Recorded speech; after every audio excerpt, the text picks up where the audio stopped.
Good morning Kaban Life, andito na naman tayo para gawin natin ang ating mini camper van.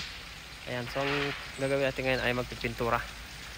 Ayan, so kung mapapansin nyo yung kulay orange nya lumulutang na. Ayan guys, so lalagyan natin ng puti para mas lalo siyang kikinang. Ayan, para kitang kita guys. Ayan, so ito na mga gamit ko, naka-ready na guys para sa pintura. So ito gawin natin puti ngayon, ito at saka ito.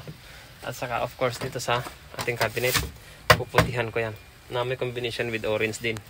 And also this, lagyan din natin ito ng puti with orange at ito. So ayan, so nakita ko kasi mas maganda white with orange combination. Okay, so lahat yan, itong cabinet ay sa taas white din yan with combination orange. At yung andun din sa harap yung cabinet natin doon ay storage box. Okay, so let's go guys. So maya papakita ko sa iyo ang resulta pagkatapos ng pintura. So ito itong mga gamit ko guys. Ito puti. Ayan. So let's go guys. Pipinturahan na natin to para maganda yung kanyang kulay. Para maging mas makulay ang kanyang buhay. Okay. So guys, dahil waterprint itong gamit natin. So madali lang i-mix. Lagyan natin ng 5% na tubig. Yun ang pinaka-mix niya guys para mabilis siya matuyo. Okay.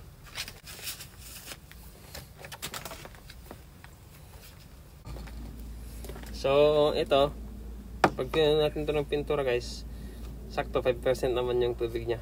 Marami masyado. Bawasan natin yan. Ganyan.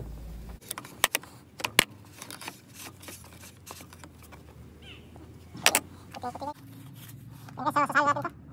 Sasalin pa dito sa plastic.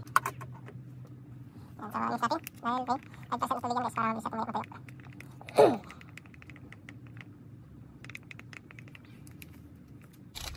Okay, let's go guys.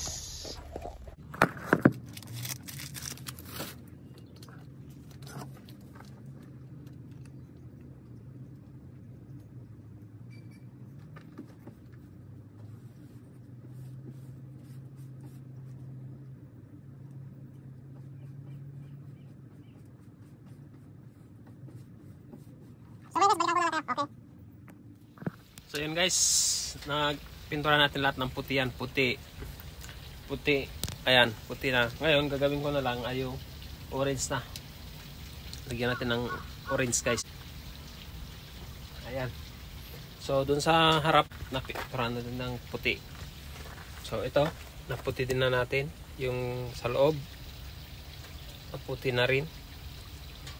So pinapatuyo ko na lang para malagyan ko na ng kulay orange.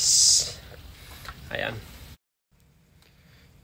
So yun guys, yan na yung output ng ating gawa ngayon. Hindi ko alam bakit nagganyan yung kulay niya, parang nagmaroon. Yan na yung loob niya guys. Yan na yung natin, yung pinaka lacquer sa kayon. Dalawa. Ayan. So ganyan na siya guys. Oh. Yan ang itsura niya. Hindi ko nagustuhan yung kulay kasi ito talaga yung ko eh. Ito talaga yung gusto kong kulay guys. Oh. Ito, ganito. Yellow orange. Pero ito sa loob, medyo okay naman oh. Maganda tignan. Red orange. Red orange, okay na yan eh. Pero dito sa labas, parang maroon siya. Hindi ko. So may mga may mga banda-banda na guys, nanggihan. Madali nang gawin na paraan yan. So ayun guys, so ganyan na siya guys. Naikot na yung Then, ayan. So, tapos doon sa harap, nagpinturahan ko na rin dito guys. So, ganyan itsura niya. Maganda ba yun guys yung ginawa kong design to. Ayan. Ito lalagyan ko sana to. Kaso nga lang, hindi ko nilagyan ng kulay yung gawa nga ng may ilalagay ako dito yung sangkalan. Ayan. So, dito naman. Oh, so yan. Yan yung mga nagawa niyan. Oh. Ganyan ang itsura niyan, guys. Yan. Oh.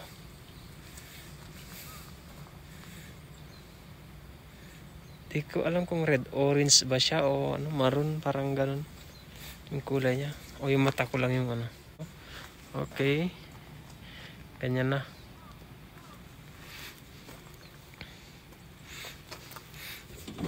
Okay.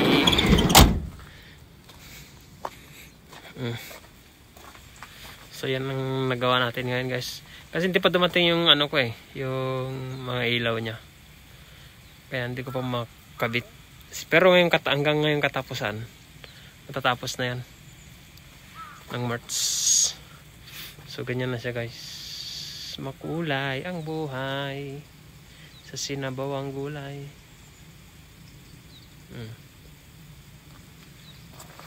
Okay. Tignan nyo guys kung magkakulay. Magkakulay ba yan? Oh. Hindi no? Hindi magkakulay.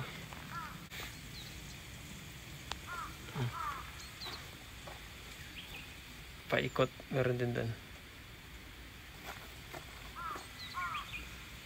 Yan. Kung saan yung may ilaw, yun yung may red. So yun guys, hanggang doon na lang ating video. Kung nagustuhan nyo ang aking video, paki-share, like, and subscribe na guys. Salamat sa inyong panonood sa aking video guys. Okay, let's go and see you next video guys. Bye bye.